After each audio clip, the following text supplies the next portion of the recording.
Bien, hablábamos de la prueba exitosa de seguimiento de aviones utilizando esta sigla, ADS-B satelital. Y por eso está con nosotros quien en noviembre del año pasado nos contaba, nos ponían en autos, dirían los abogados, de la primera etapa de esto que nos parece importantísimo y hasta raro que no haya sido implementado todavía, que es el control, la ubicación exacta de los aviones en vuelo. El ingeniero Juan Pablo Martín. ¿Cómo te va, Juanpi? ¿Cómo estás? Buen día. Muy buen día, feliz día de la patria. Bueno, feliz día para vos. Feliz día. A ver, contanos un poquito, vamos a hacer un poquito. Yo pasé hoy un fragmento de 1 minuto más o menos cuando viniste la primera vez y nos contaban qué era qué era el proyecto en el que estaban trabajando. De ahí en más, ¿qué es lo que pasó? A ver. Por eso por noviembre. Por noviembre, alrededor del 15 de noviembre fue. Claro, porque ahí fue justo cuando yo volvía de la Conferencia Mundial de Telecomunicaciones, que es una reunión que se hace cada 3 años y medio en la Unión Internacional de Telecomunicaciones. ¿Y habías llevado qué a esa conferencia? Ahí nosotros habíamos hecho varios estudios. Lo más importante era para un estudio de factibilidad, por así decirlo, si se podían recibir ciertos mensajes que enviar los aviones a bordo de satélites. El objetivo de esto era tener una cobertura mundial de estos mensajes. Que estos mensajes, lo importante que tienen es que envían la posición del avión. Hoy en día se reciben esos mensajes, pero solo en tierra.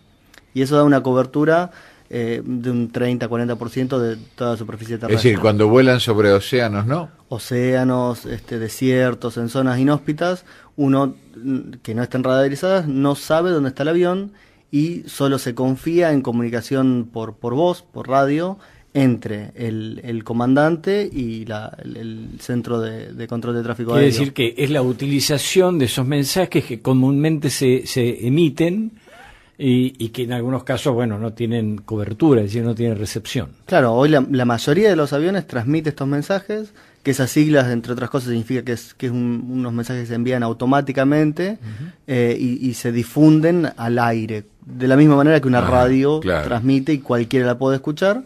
Pero no hay un receptor especial que las esté captando y juntándolas. Hay algunos, pero solo en algunas zonas. Los aeropuertos tienen, pero ¿qué pasó con el vuelo? Esto es como, bueno, en el celular. Bueno, no hay señal, va por el medio del océano, no hay señal. Emite, pero no hay señal. Es decir, exactamente. Un vuelo a Europa en este momento, haciendo Buenos Aires, Río y allí el cruce del Atlántico. Que allí cuando cruzan el Atlántico, todas las novedades que pueda producir el avión no se conocen.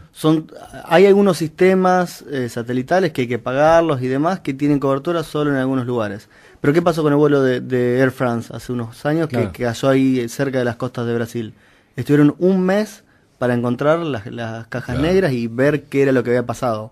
Finalmente, por suerte, ahí se pudo encontrar el parte del avión y se pudo determinar qué fue lo que pasó.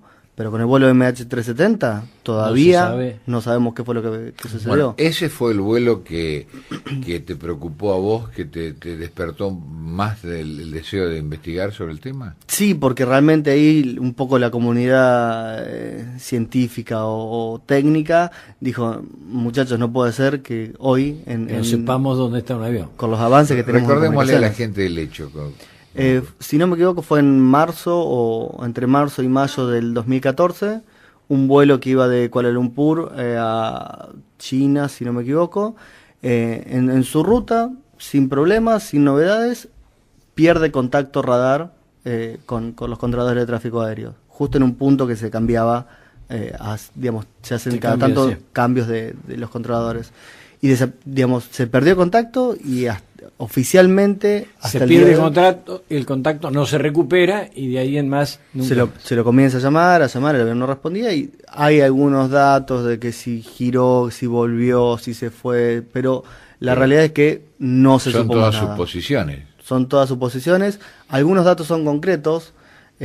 Por ejemplo, ese avión tenía otro sistema de comunicaciones que, según dicen la empresa, una empresa satelital muy, muy grande, dicen que recibieron unos mensajes que son simplemente como si fuese un hola, estoy encendido, 8 horas después del último contacto. Con lo cual eso indicaría que por lo menos ese equipo estaba encendido al menos 8 horas después del último contacto. lo cual prende algunas señales de alarma, sí. Uh-huh. Pero bueno, esa es la información que hay oficial, y lo grave es que no se sabe qué pasó. Se perdieron... no se rescató prácticamente nada. No, se encontraron algunos restos de alas de un avión de un modelo similar, pero bueno, no, concretamente nada. Entonces, la idea de esto es, dijeron, bueno muchachos, tenemos que hacer algo para que esto no suceda más, y en caso que haya un siniestro, que lamentablemente van a seguir sucediendo, poder tomar las medidas y poder actuar rápidamente. Hace también, creo que una semana, se cayó un avión en Rusia que estaba combatiendo incendios y tardaron 2 días en encontrarlo, porque estaba en el medio de la selva y demás. Si esto se empieza a implementar, como dice la noticia, que ya se están haciendo pruebas que son exitosas, si se empieza a implementar y funciona, uno al tener cobertura global, inmediatamente después que se produce el siniestro, los sistemas de búsqueda y rescate pueden ir y saben a dónde ir a buscar. Eso inclusive puede salvar vidas. ¿Esto ¿se aplicaría exclusivamente a la aviación comercial? En principio sí, porque es un sistema que, digamos, el dueño del avión, el que tiene el control del avión, tiene que estar dispuesto a enviar estos mensajes, y hoy en día no es obligatorio. La idea, de hecho, unas cuantas de las reuniones que tuvimos fueron compartidas con la OASI, que es el ente que regula toda la aviación civil, para que esto sea obligatorio, tener este sistema de transmisión, y obviamente, como digo yo, esconder la perillita de apagado. Claro. Para que obligatoriamente todos los aviones, aunque sea comerciales, digamos de aviación civil, tengan este sistema funcionando. Esto se basa técnicamente en colocar receptores satelitales. Exactamente. Es montar en satélites que continuamente se están lanzando este tipo de receptores, que hoy existen, ya los conocemos, funcionan y sí, están en tierra, claro. Pero bueno, tiene algunos desafíos montarlos en satélites y que eso funcione correctamente. Ahí es donde están nuestros primeros estudios, en determinar si eso iba a funcionar. Imagínense una flota mínima de estos satélites, serán unos 60, 70 satélites, que tiene un costo elevado. ¿Y eso haría una cobertura mundial? Mundial, exactamente, porque son satélites que se llaman de órbita baja, es decir, que están más cerca y están todo el tiempo girando la Tierra. Para una cantidad estimada en este momento en el aire, ¿cuántos aviones puede haber? Si no me equivoco, cerca de 20.000 en todo el mundo, dependiendo el horario y demás, pero hay unos cuantos aviones que están volando. En vuelo deben estar en ese. Así que alrededor de 20.000 en este instante. En este instante. Y para la cobertura de satélites, para lograr captar todos esos mensajes, debe ser aumentada en una proporción muy grande, ¿no? Sí, se necesitan al menos, en realidad el número teórico son 67 satélites que tienen que estar orbitando, porque el problema es si uno pone un satélite que tenga una cobertura muy grande, por ejemplo, toda Europa. En Europa está el 30% de los vuelos, entonces uno podría tener 10.000 aviones en el mismo lugar y es imposible escuchar a todos esos aviones en simultáneo, o 10.000 por dar un número muy conservador. Entonces, lo que se hace es se segmenta, por así decir, toda la superficie terrestre en pequeños círculos, que es lo que se llama la pisada del satélite, es decir, el área que el satélite ve de superficie terrestre. Entonces eso se reduce y así sí se pueden recibir estos satélites. Bien, quien está con nosotros hoy es el joven ingeniero Juan Pablo Martín, que es ingeniero electrónico con orientación en comunicaciones. ¿Cómo sigue todo esto ahora, Juan Pablo? Por suerte tenemos, yo creo, un pronóstico muy, muy alentador. En mayo yo estuve en esta última reunión del grupo de estudio que trata este tema, y evidentemente es un tema que todavía tiene mucha tela por cortar. Hay muchas cosas que hacer. Personalmente yo estoy iniciando, de hecho ya inicié mis estudios de doctorado, donde justamente voy a ver este tema. El eje de mis estudios va a ser cómo hacer esto que sea más eficiente. ¿Dónde es el doctorado, Juan Pablo? El doctorado lo hago en la UTN, en este caso en la Facultad Regional de Buenos Aires. Ahí es, digamos, donde se dicta el doctorado. Yo definí como lugar de trabajo la facultad de acá, San Nicolás. Aparte, qué orgullo estar representando a la Argentina también, ¿no? La verdad que reunión. Sí. Fue justo en este día tan... levantar la banderita. En este día tan patriótico, de alguna manera fue una situación, si bien había ido a otras reuniones, en esta estaba yo solo y yo llevaba la bandera de Argentina y en varias oportunidades me tocó eso de levantar la bandera, significa pedir la palabra, claro, en estas reuniones tan diplomáticas y no me daban la palabra a mí, estaban dando la palabra a Argentina, al Estado argentino. De alguna manera estaba representando a todos nosotros y bueno, por un lado sentía mucho orgullo y una responsabilidad muy grande, porque lo que yo decía realmente, digamos, lo estaba diciendo en un organismo internacional. Y estaba representando un país. Aparte los hacedores de esta iniciativa, ¿no? ¿Cómo está Argentina en relación a los profesionales de otros lugares del mundo en el área de electrónica y comunicaciones, por ejemplo? Yo creo que tenemos un potencial muy grande.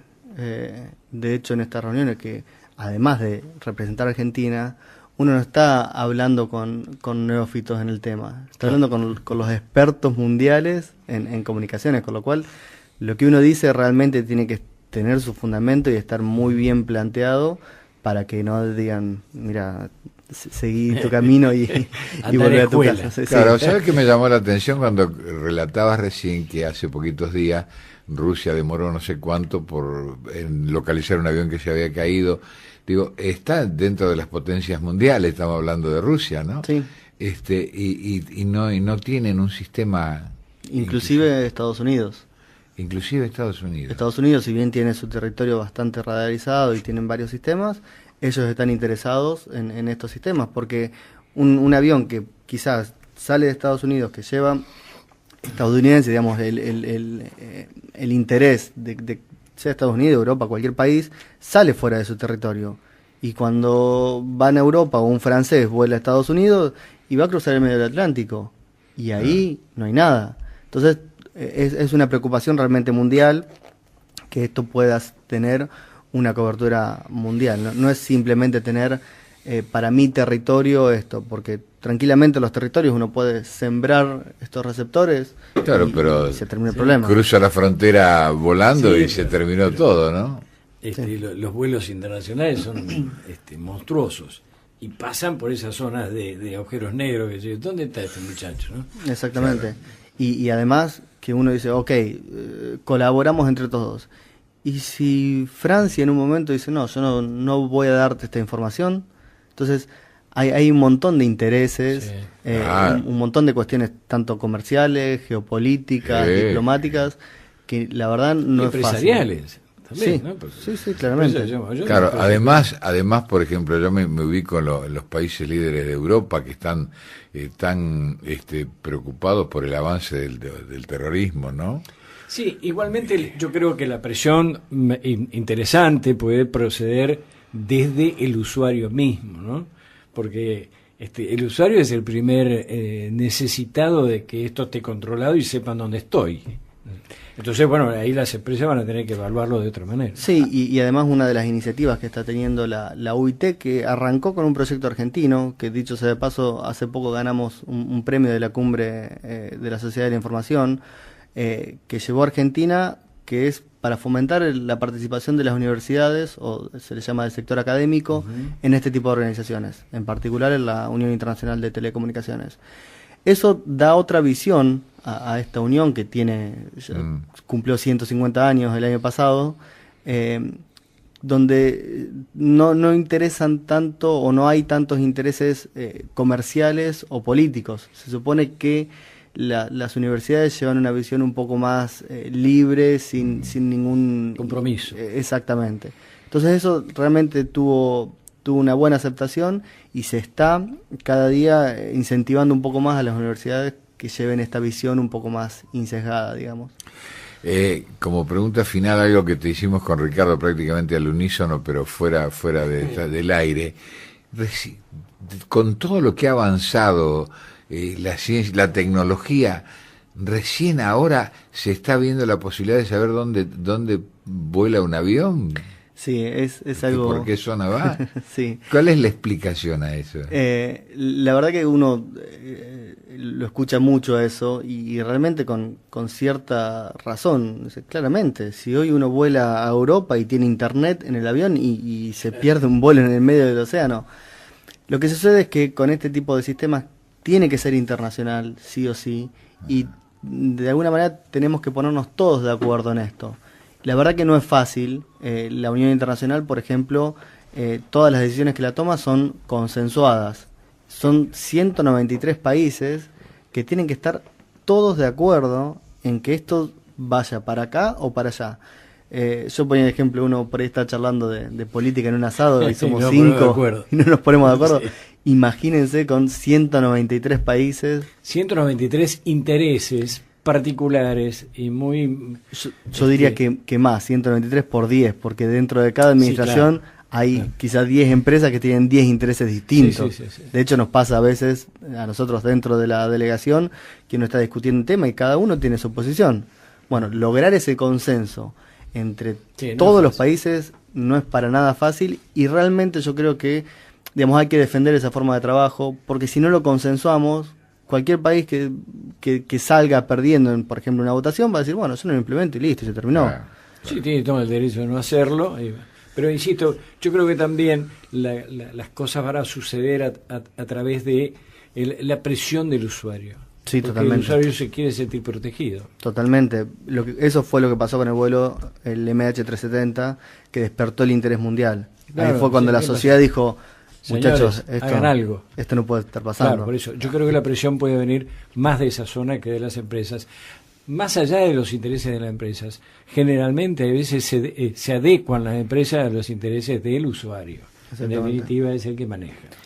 Antes de cerrar, me gustaría agradecer tanto a la facultad que nos da un lugar de trabajo acá en San Nicolás, que nos apoya en todo sentido, y a mi grupo de becarios que trabaja arduamente. ¿Cuántos son en total, Juan Pablo? En total ahora estamos en 8, yo y 7 becarios que trabajan muy duro, la verdad ellos me ayudan mucho a llevar esto adelante, no soy yo solo, esto es un grupo de comunicaciones que día a día va creciendo y digamos, esto también le va aportando un poco a ellos, pero realmente son los que llevan adelante. Y todo. El total apoyo de la facultad. Total. Por suerte tenemos muchísimo apoyo y esto va creciendo poco. Se lo han ganado. Gracias por la visita, Juan Pablo. Gracias a ustedes.